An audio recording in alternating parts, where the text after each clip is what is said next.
I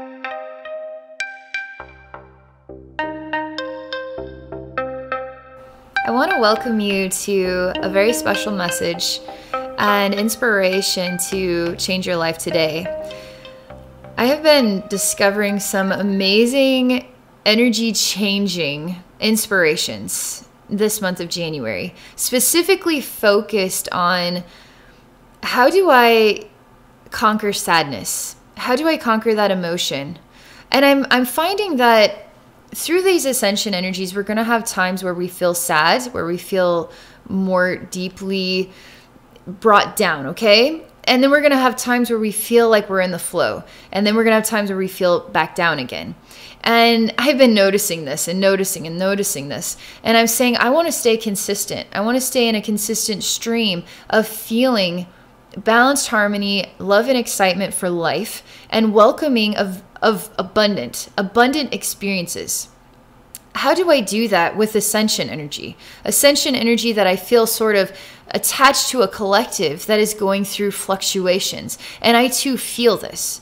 I too feel connected to this. And one thing that I've been discovering is that life is wonderful, right? And when we're in sad times, life does not feel wonderful. Life feels like a burden, and it feels like the collective of all of our memories and our loneliness and our longings and the things that haven't happened in our life that we really long to have happen.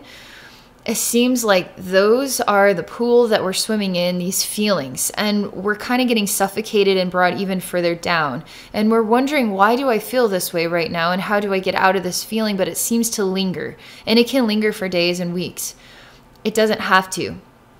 There's this thing I'm discovering, this energy that I'm discovering, and it's called resistance. So as we're ascending, we're opening up our doorways to love and light on a much louder and more powerful level.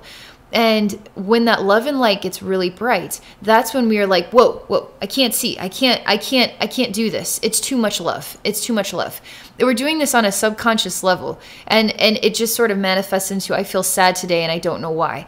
Well, the love is right there. The love is right there, and it's so blinding and so bright, and you haven't acclimated to it yet. I know it's a strange thing.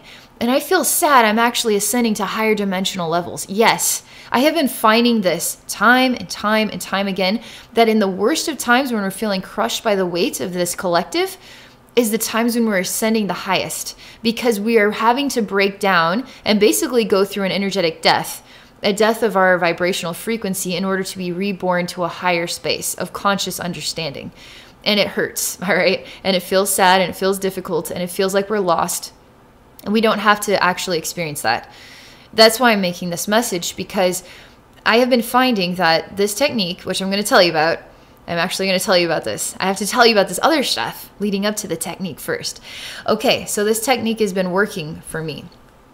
All right, so let's say that you're waking up and you feel sad for no reason, and you don't want to linger in it, because let's not linger in the sadness anymore, okay? Let's make a firm decision that 2019, we are not going to choose to feel sad anymore.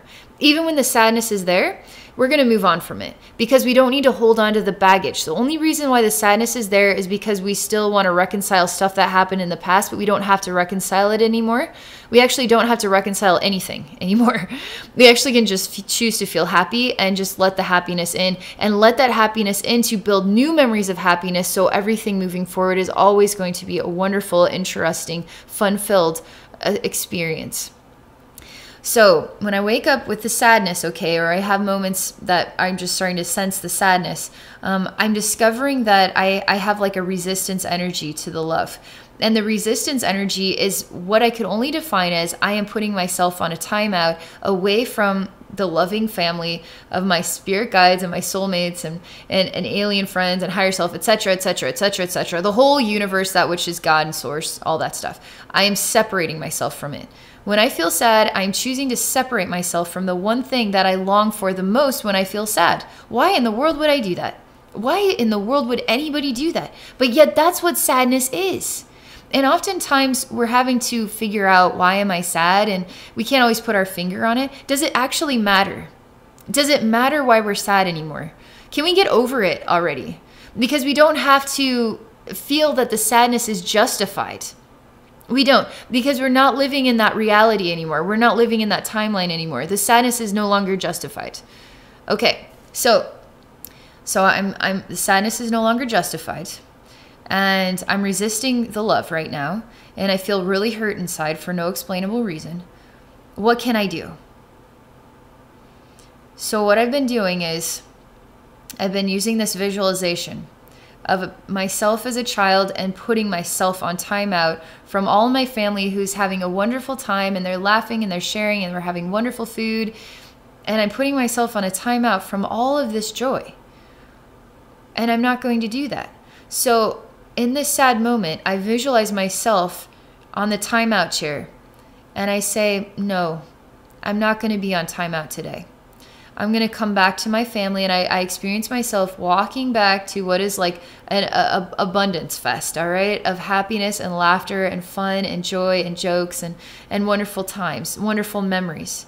And this I choose to experience as my present, my past, and my future.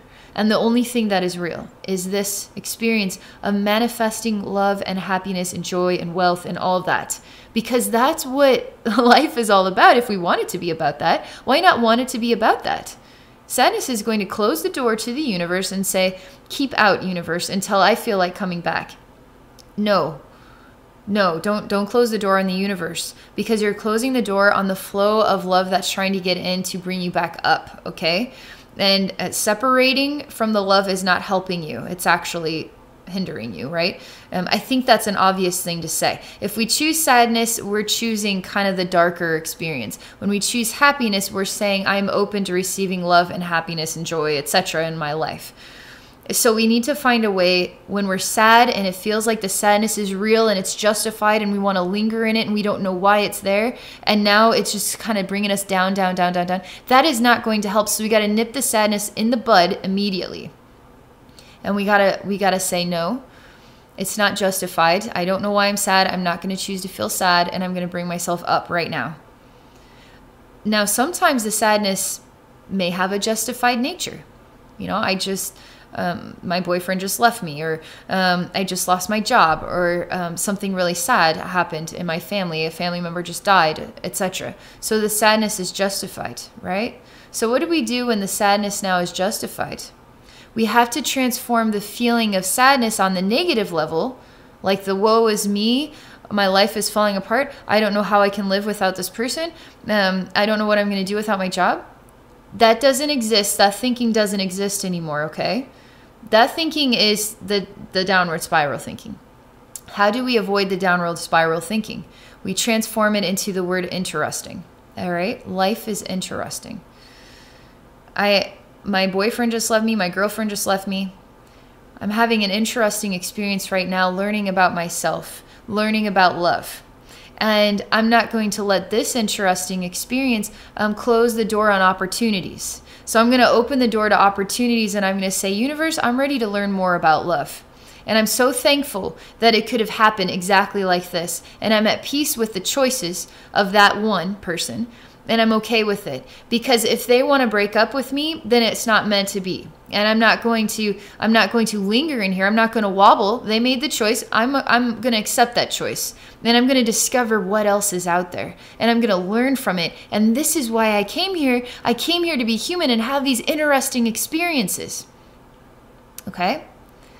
Wow, my dad just died. My mom just died. And they're my best friend. And I don't know really how to live my life without them. That's really hard, isn't it? That's a sad thing. It isn't, though. It's not a sad thing. Especially when you're in my work, you start to discover that your parents, any loved one, any family member is more accessible to you than they ever were before. They don't have to eat. They don't have to sleep. They're in a place of pure love and enlightenment, and they can help you on a level. You can feel love from them on a level you've never felt. You can actually continue that relationship on a human spirit level. And it's way cool. It's actually way cool. But you're never going to know that if you choose to feel sad about it. So sadness, you see, is closing the doorway on opportunities of learning and joy and happiness and excitement. It's putting you on a timeout, and then it's resisting opportunities. So we have to say, you know what, Mom? You know what, Dad? It was the right time for you to move on from this life. Even if it happened, you know, the car crash or something, you know, took their life and it was just so wrong, it was exactly the right exit strategy that their soul needed so that they could do the next thing. And we got to trust in the process, okay? We got to trust in the process of the universe, of reality, of our soulmates, of our friends, of our family members, etc. We got to trust in the process of the whole kit and caboodle here, because it's not just our circle of close-knit connections. It's the bigger picture. It's the whole world. So we have to be trusting the process of our leaders, our governments, everything. Can you trust in the process? Does that make you feel sad when you know that things are happening in this world that are going to destroy the human race? That's what your logical mind is going to tell you. There's no logic in ascension. There's no logic in it, because ascension is love and love is infinite. And so anything that you perceive to be ending the world, and you're going to be a part of that end, doesn't actually compute with love, because love is infinite and it's creative and it's unpredictable. And so get out of your logical mind. There's no reason to feel sad here. There's only a reason to feel excited, a part of this world. This is an interesting time to be living. I'm so glad my soul chose to be here at this time. So you see why sadness doesn't really compute anymore, and we don't need to be working with sadness anymore. We need to start saying, you know what? I'm not going to resist the love right now. No matter how confusing this is, and no matter how sad this feels, and the sadness feels justified, even if it doesn't make any sense, or maybe it does make sense, it doesn't make sense in the end to resist love, to resist this exciting time, to experience so much more than you've ever experienced before. It's time to open the doorway to opportunities. It's time to open the doorway to financial abundance. It's time to open the doorway to fun, new experiences. So how do you open the doorway to all of this? When you choose to withdraw, put yourself on a timeout, watching all your friends and family members, spirit guides, angels, etc., saying, hey, come on, hang out with us. Oh, we love you so much. Come on, oh, I got a funny joke for you. I don't want to hear it today. I feel horrible. I feel like dying right now. I feel terrible. No, we're done with this. I put an X on that. That doesn't work anymore. So I'm making this video here to give you tips on how you can conquer sadness, all right? And this is working. This is working for me in the ascension process, because I don't need to feel sad. I don't need to feel sad on the ascension process. I need to feel excited. Even in the sad moments, I can face them, all right? Because it's going to happen again and again and again. That's what it's like to be human. It's what it's like to be on ascension process. It's natural, that's normal. But I'm going to nip it in the bud immediately. I'm not going to linger in it, because the longer you linger in it, the longer it feels more justified. And the more it's going to pull up more and more meaning that is sad. And we don't need that. We don't need that anymore. So I hope this video gives you some tips that help you out. And if any of you are interested in connecting with me one-on-one for a psychic session, please visit me at my website at Abbey Normal's Wisdom Quest.com. Thank you so much, and I wish you all a wonderful day.